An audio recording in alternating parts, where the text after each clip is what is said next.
Hi, I'm Gabe from Unsolicited Designs, and today I've got some breaking news. Now typically on my channel I don't cover current events like this, but I've got two unbelievable stories here. One is a major errata change to format staple Sheoldred the Apocalypse, and the other is a partial spoiler for an upcoming rare from Outlaws of Thunder Junction. I'm really excited to share this information with you, and I hope I'll earn a like and subscribe from you by the end of the video. Without further ado, let's get on to the news.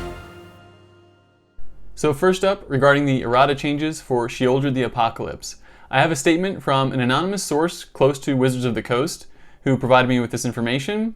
Here's the explanation behind Wizards of the Coast's reasoning for these changes. What I was told is, according to internal metrics, the popularity of this card continues to rise. All of our current polls clearly indicate players are frustrated by the limitation of this card being black. Feedback from the players is obvious. We want more opportunities to play this card, let us have it. So we're giving it to them.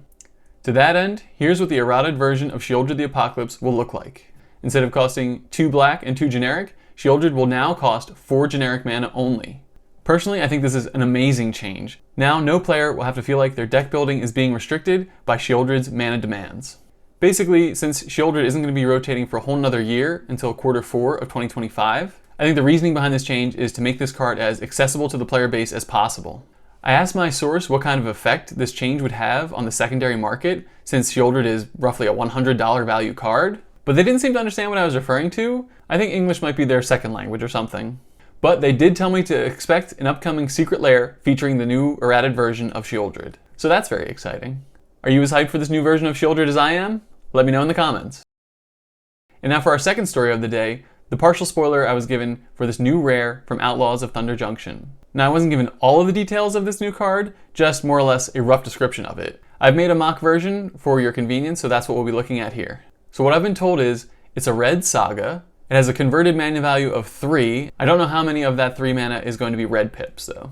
For the first chapter, it will allow you to repeatedly generate treasure tokens, but only if you take a certain game action, and the speculation is that that action will only occur during your turn, and typically you'll only have the option to take that action once per turn. So that first chapter doesn't sound too explosive.